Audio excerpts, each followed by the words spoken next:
Get all the news and controversy of the NFL right here on the Blitz Zone with your hosts, Eric Rosen and Jamie Hickson, as they discuss the hot topics concerning your favorite players and team, the winners, the losers, the big plays, and the big hits from around the league. Right here, only on the Blitz Zone.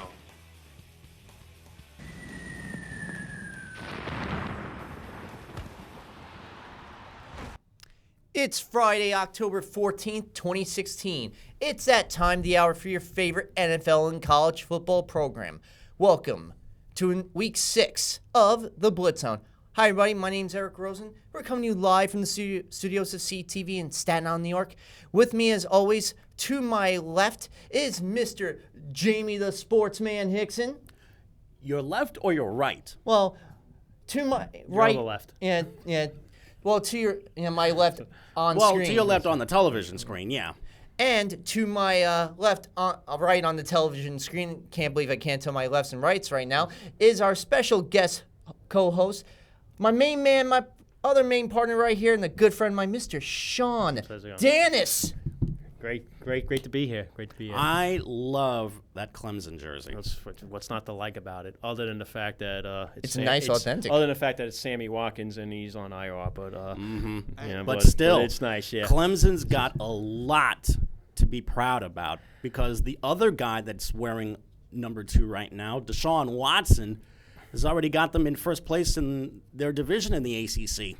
Yeah. Then it was impressive when they finally beat a team that they're supposed to beat by the amount of points that they're supposed to beat, because it seems like this team all year has been playing down to the schedule. And we mentioned earlier in the year the game against Troy, and they finally came out and actually after that big Louisville win, went out and took care of business over Boston College. So this week will be an interesting matchup, though. Especially that game-ending play where they stopped Louisville on that game, the attempt for the game-winning field goal with that 1 yard out play by the Clemson defense. Unbelievable. The defense has definitely showed up this year to play for Clemson.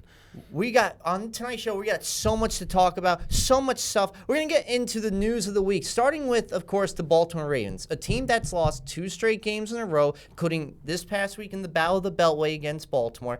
They're with Washington. Therefore, the Ravens decided to do what Buffalo did to Greg Roman. Fired their offense coordinator, and now it's Mark Trestman. And instead for him will be, and I'm looking this name up right now, in place of him, not Joe Lombardi, Greg Roman, Marty Morhenweg, the former New York Jets offense coordinator. I'm not sure if that's such a major upgrade or not, although Morhenweg did do a real good job when he was running the show in Philadelphia. The Eagles had one of the top offenses in the league when he was there. If the name Mark Trestman sounds familiar, it probably should, because he was the same guy that really took the Bears at a low point, when they were at a low point in their franchise's history, and basically put them 6 feet under. The Bears just could not score any points whatsoever. And the irony is, Trestman is supposed to be this great offensive mind. But the problem is, that offense only worked for him when he was coaching the Montreal Alouettes in Canada. There's a difference between coaching in Canada and coaching here in the States. And obviously, it just was not working for him with the Ravens. It was just time for him to go. And it could be that this firing may come at the right time, because the Ravens have the Giants this weekend, and that's another team that's been struggling mightily offensively. So it's just a matter of who is going to be making a big play offensively. But that's a story for a little bit later. And let's hope that this move maybe helps the Baltimore Ravens this week. Who knows? Marty Morhenweg, if you look at his numbers, he's led offenses in top 10 in points and yards with 8 different times in his career. So maybe this could actually balance the offense a bit with Flacco and that porous run game. Now, some other things that took place this week was the unfortunate end for Eric Decker's season due to that torn rotator cuff. He's being put on the IR. And this really puts the onus on Brandon Marshall and Quincy Enunwa in that Jets receiving core. I agree 100%. This is an interesting fact. I mean, I'm going to go on to fantasy football here just for 1 second. Sure, but yeah. Eric Decker last year, now my league is a hybrid league. We don't play a point per section, but it's not a standard league. We play a half a point per catch. Did you know Eric Decker was the only receiver in my league to get double-digit points in every single game last year? So he has been Mr. Consistency for this team. And to take him out of the lineup, that is a huge loss for the Jets. I love Quincy Enunwa. I love the pedigree. I love Nebraska. And he's just a good guy, you know, when you hear him in the interviews. And I really hope he does well in that thrusted into the number 2 position. But this team's definitely going to suffer without Decker in the lineup. It's definitely going to make things a lot tougher now for them. And I'll tell you, you know, for Decker to have this torn rotator cuff, you know, it couldn't come at a worse time because the Jets right now, they're 1-4 in the season. They could use all the weapons they can get. Do you know that the Jets are the only team without a tight end reception of all teams? Even the 0-5 Browns have a tight end reception. That's sad in and of itself. That just goes to show you how little offensive creativity the Jets have this season. And this begs the question, with Decker gone and having Marshall and possibly Enunwa as the 2 top targets on each slot, they're going to have to try and find a third guy to try and get the ball to. Who's going to be that guy to join those 2? Austin Seferian Jenkins. Oh, brother. That's who they need to find, because they got this guy for a reason. They picked him up in the, granted, he's a... Well, they also got him because nobody else wanted him because he had 2 DWIs. But, you know, Yeah. But, yeah, I mean, you know, but I would think that, you know, they could also dump the ball if they have 2 really good pass-catching running backs out of the backfield, and in Powell and Forte, and I guess they can rotate them in there. Bubble screens. Just they're gonna have to do a lot of that. You know. And that's really, you know, and on top of all that news, now the most divisive person, you know, that is now going to be starting as quarterback for the 49ers. Yes, Colin Kaepernick, folks. I know you don't like him for whatever reason, whether you like him, dislike him, or indifferent towards him. He's the starting quarterback nonetheless, folks. I know that's, for some people, it's not great, but for 49ers fans and the way that Gabbert's been playing, it couldn't have come at a better time. Yeah, it looks like Chip Kelly's might be successful in ruining 2 offenses in just as many seasons. So yeah, I agree with you. He's got to make a change. You know, Blaine Gabbert just, you know, can we close the door on Blaine Gabbert instead of he's finally a bust in the NFL after going in the first round. You know, Colin Kaepernick. I mean, I understand he's making political statements with the national anthem. I think you should focus more on how to throw a football. You know, but what else are they going to do? The one bright spot in San Francisco this year has been Carlos Hyde. I mean, he's had to overcome an inept quarterback play, and he has to overcome the Chip Kelly playbook. But this is a guy who has about 6 touchdowns this year and 400 yards rushing. You know, he's been probably the one bright spot, and I'll actually give props to Jeremy Curley, who's been a great reception receiver out there. So we'll see what you know, if the Former change. Jet. We'll see if the change. Yeah, I bet you Jets could use him right now instead. You know, with Decker out. They let him go. Believe me, among the many mistakes the Jets have made. But you know, with Kaepernick this week, what you got is a guy who's got a rifle. When he's on his game, he can throw the ball like a rifle if he's on target, and he also gives you that option balance. You know, that option offense, and he can run Kelly's up-tempo style. He loves to snap the ball like 20, 25 seconds each time. Kaepernick was made for that type of offense. I think he'll thrive this week. He'll surprise some people, but you never know what's going to happen. Now, some other things that took place. You know what? Let's go into the games of Week 5. You know, because we don't have much time. So let's go into the Battle of the Beltway. Redskins, Ravens. Whew. Yeah, what was thought to be maybe a good offensive game between the 2 teams because their quarterback play is really, really solid. You have Flacco, who's a Super Bowl champion, and Kirk Cousins, who's coming off the best season of his career. And what happens?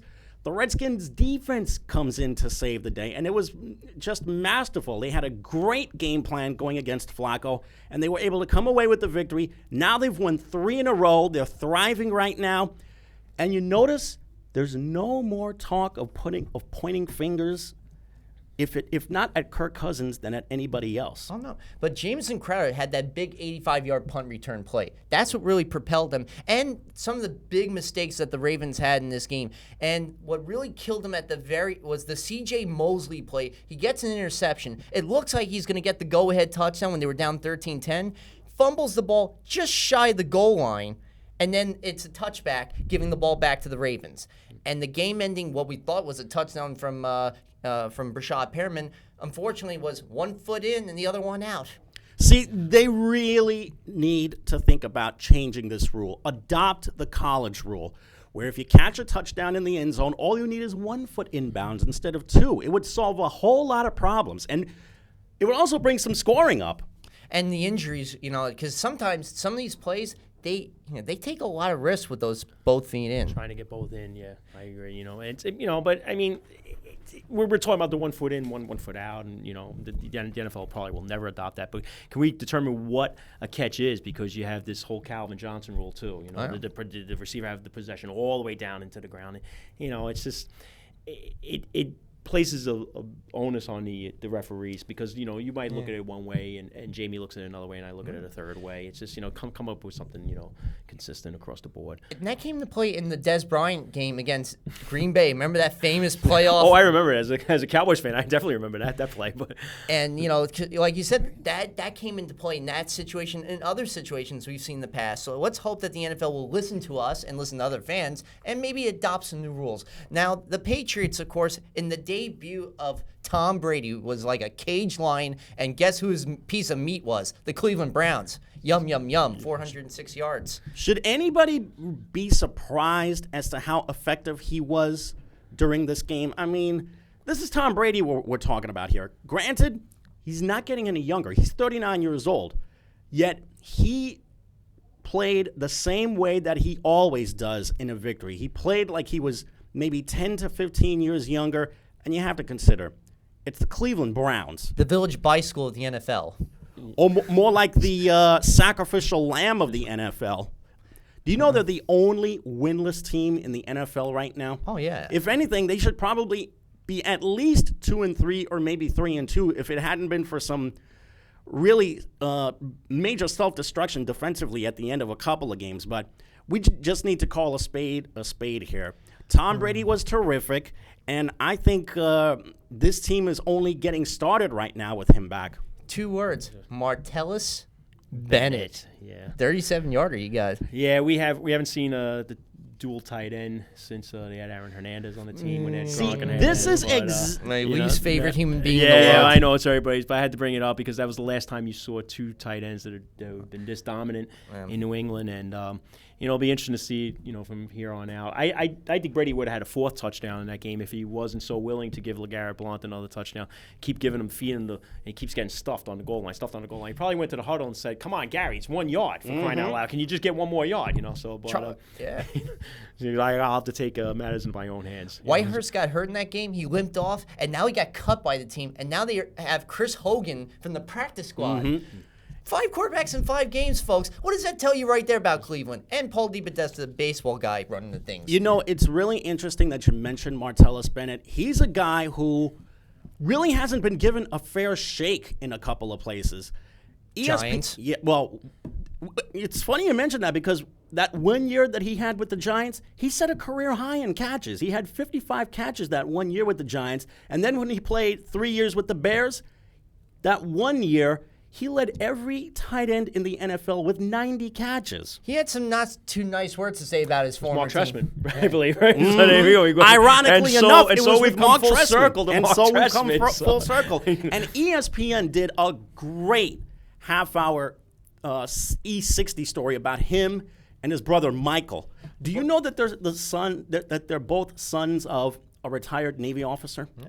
That's where they get their discipline from. And they're 2 very, very different individuals, whereas Martellus is a lot more outspoken and a lot more of a rah-rah guy.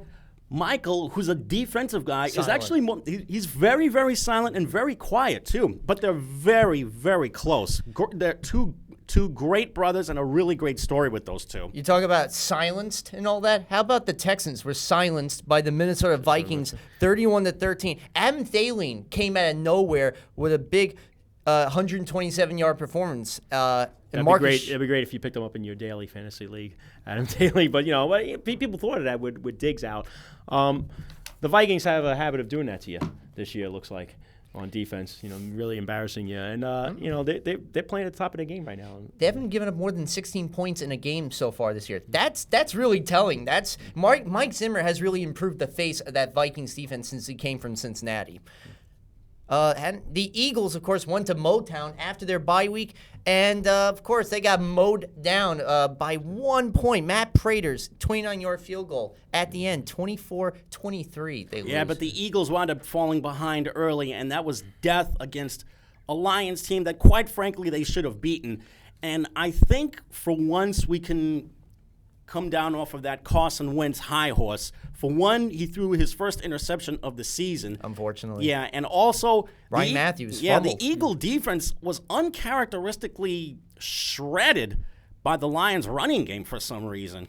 I know, it was just, and then the fact that Philadelphia, Carson Wentz had a touchdown pass to Josh Huff in the beginning of the second half, but at the end of the day, the Eagles did a terrible job towards the end of the game. Matt Prater was really the hero. He had a few field goals in that game. Yeah, but Jamie just mentioned too that the Lions had jumped out to a big halftime lead, and the Lions probably should have finished them off in the second half, and they didn't either. So the Lions they're that type of team where you look at them and no more Calvin Johnson this year. Stafford's still great, but they have a lot of good players. Nothing that really jumps off the board at you. That was a winnable game for the Eagles, and but how about some rookie? Wasn't there for them. I'm sorry. How about some rookie fever and all that in Dallas? Since you're a Cowboy. Well, if my friend Anthony Saccone is listening, he will tell you that the second day of the NFL draft, I came into work and I said, what I want today?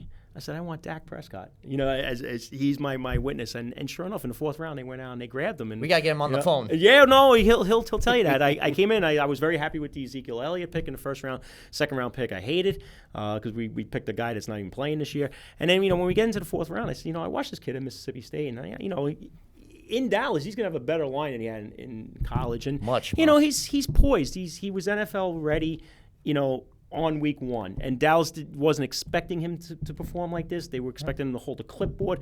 I'm sure we're going to revisit this in a couple weeks when Romo comes back, whether or not Dallas should make the switch back to Romo. Please don't, Jerry. But I'm saying don't rock the boat. If it's working, let it work. Elliott's running well. Dak Prescott. Preach.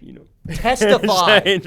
Testify. I can't speak for Jerry Jones. Romo is Jerry's guy. You should, because Jerry Jones is making the proclamation. It's got to be Tony. Sorry, Jerry. I know you're the judge, jury, executioner of that team, but here's the thing. Your team's actually winning. They're succeeding, unlike last year. So, therefore, like my man Sean said, don't rock the damn boat. Don't rock it. No, don't. At least Dak Prescott is saying the right things, saying that it's Tony Romo's team. But right now, he doesn't feel that way. He's saying that PR-wise. The problem was it really PR-wise, or did he really say it out of his own mouth? The bottom line is Dak Prescott has made the Cowboys a better team. I've said before that the Cowboys are a better team with Tony Romo as the quarterback. But that's because they had guys like Matt Castle, and Whedon, Brandon Whedon, Kellen Moore, and for that one game against Philadelphia, Kyle Orton. None of them was Dak Prescott. Do you have a barf bag right now? Because seriously, those names are making me want to throw up even more. And I'm not a Cowboys fan. But you would be puking too if you had. Oh, I was At all least year last the year. Cowboys are in good hands with both of these guys. But right now, Dak Prescott is their present in addition to their future. 134-yard performance by Ezekiel Elliott. That's another 100-yard performance with 2 touchdowns. Dak Prescott scored and ran. The two of them are running the show in that offense. That offensive line is beautiful. And you being a Cowboy fan, you're probably used to this. Cowboys' history is dependent upon great quarterback running back play. For example, the 60s had Don Meredith and Bullet Bob Hayes. The 70s had Tony Dorsett at running back, Staubach. and Roger Staubach, The 80s, then Danny White. Don't even go down to the 80s. That was a lost decade. And but then, in the the finals, 80s the had 90s. Danny White and Tony Dorsett at quarterback. The 90s had Troy Aikman and Emmitt Smith. Not much to write about in the 2000s, but Tony did make his way in 2005, and he also had a couple good running backs to work with. One of them was DeMarco Murray, but now this is the future of that franchise, which is Dak Prescott and Ezekiel Elliott. How about Falcons Broncos? This was one of the premier games of Week 5. It was a late afternoon game on CBS. You had the top 5 offense against the top 5 defense. And this time, the Falcons came into the Lions' den and actually did a great job on the road. They won 23-16. Yes, it was a close game, in terms of the score. But really, the Falcons had this game for the most part.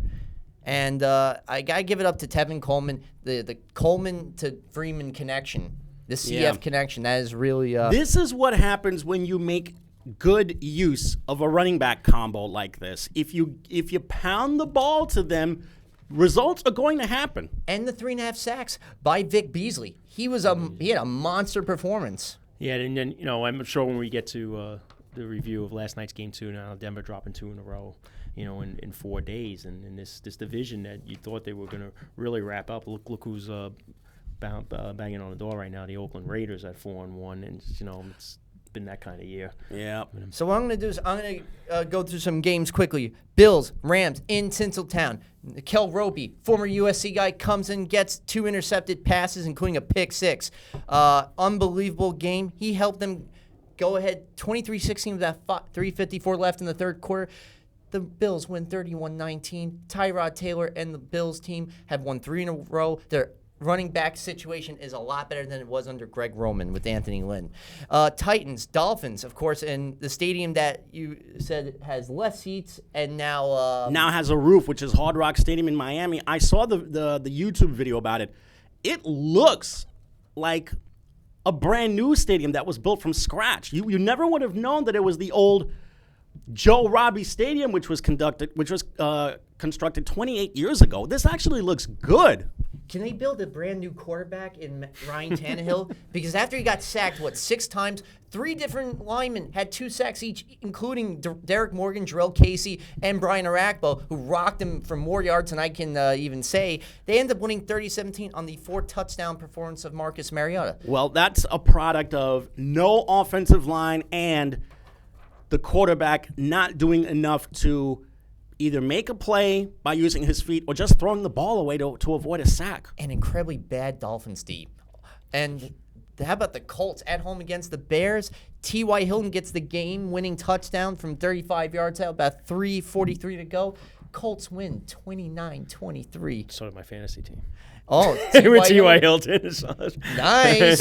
Remember that game against San Diego when he got that 65-yard? Yeah, he's been great in those last few minutes of the game. The interesting stat on the Colts, I was a little leery about that game coming back home from London. So I checked. I said, let me research how teams have done. You were in London? No, I said how teams have done coming back home from a game in London, because that's the first game that the Colts came back home after playing Jacksonville the week before in London.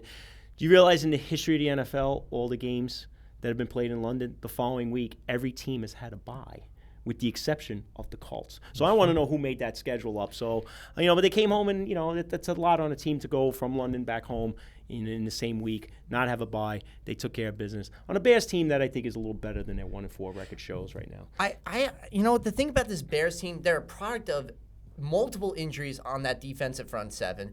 The fact that you got Brian Hoyer, who still has yet to throw a pick. That's the crazy part. Mm-hmm. He's 1-2 in his starts, and he has not thrown a pick. He's had over 60% completion.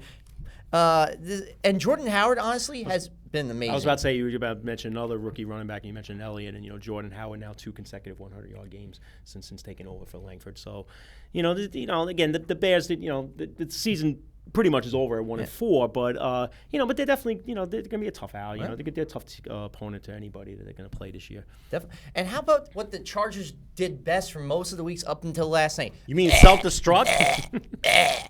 Choke badly. 3 games they lose when it was like less than 2 minutes ago, and they find a way to just screw it up somehow. And they did it this last week against Oakland.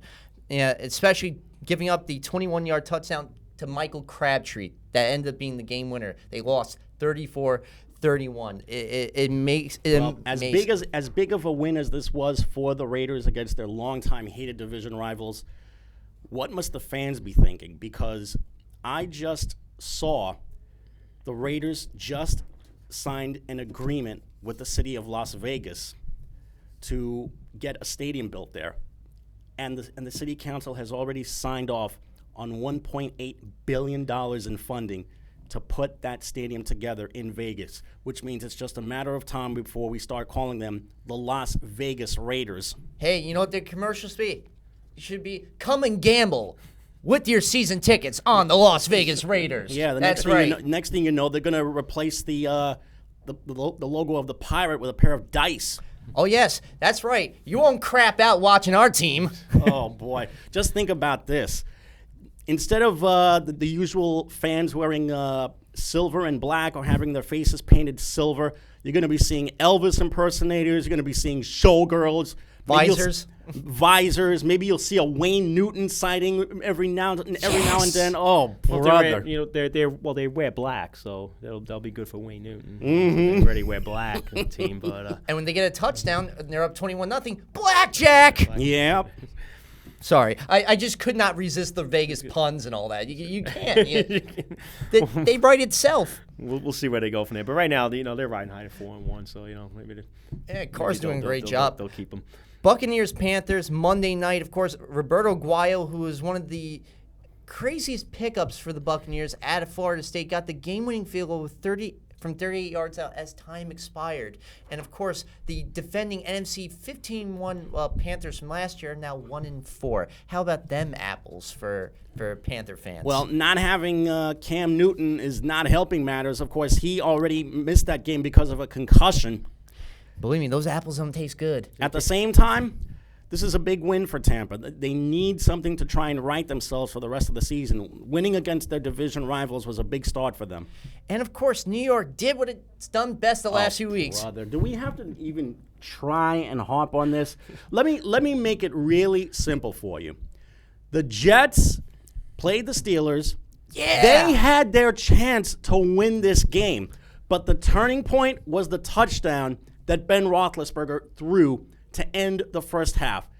After that, 72 yards to Sammy Coates, man. After that, there was absolutely zero pressure that Jet defense put on Roethlisberger for the rest of the game. And the irony of this whole thing is, Ryan Fitzpatrick did not commit a turnover. There it is. Still lost. If this doesn't sum up the Jets' first 5 games, I don't know what will. And here's the crazy thing. The offensive line for the Steelers was without their starting left and right tackles, so there was zero pressure from the Jets' D-line and no turnovers, and they still lost 31-13. Can somebody help me solve that equation? Because I can't. Well, punting the ball late in the fourth quarter when you're that's down by 11. Another thing. That also doesn't help. And then watching Ben Roethlisberger come right down the field and then hit, I believe it was Jesse James for the last touchdown, I believe. I don't know if that again, I think that was his 4th touchdown, but they just marched right down the field. And I had to ask myself, like, were they actually thinking that the Steelers were going to go 3 and out? Like you just mentioned, the Jets didn't apply any pressure on Ben Roethlisberger the whole game. Yeah. And here you are, you're down by 11, and you have to score. Yeah. This is 4 down territory, and they're punting the ball away. It was really strange. It was a strange call. Who's calling the plays? Yeah, really, is it Todd Ball? Is it somebody else? I don't know. It's just incredibly bad offense, defense, special. Everything is terrible about this organization. They could have had 2 wins, honestly, on the year if they didn't. They should have beaten Cincinnati, to be honest with you. 4 points left on the board. But these last 3 games have been an abomination. Speaking of an abomination, the Giants played the Packers, and even though the final score looked close, it was not as close as 23-16. Aaron Rodgers completely outplayed Eli Manning In the first half. in the first half, to be exact. Not only that, but why couldn't they find more of a way to get the ball to Odell Beckham Jr. and Victor Cruz and Sterling Shepard? They were very rarely heard from in this game. This is what the Giants did with the ball. Dropped. Uncharacteristic bad drops. And, I'm sorry. It was a real. I was about to say I saw it was a really, really bad drop by Will Tye. Yeah. That was probably a touchdown. That we down on a seam pass. And again, the Green Bay Packers have the number one rush defense in the league. Obviously, the Giants, that's not their strength. So I agree. You thought they would have been able to throw on the Packers, and they just. A miracle took place, though. Beckham got a touchdown this year. Yeah. Yes, he did. And he seemed all right on the sideline. He didn't seem to throw any fits on the sideline. As a matter of fact, he actually gave a hug and a kiss to the kicking net. I was going to because that was the subject of so many funny social media memes. Mm-hmm. Yeah.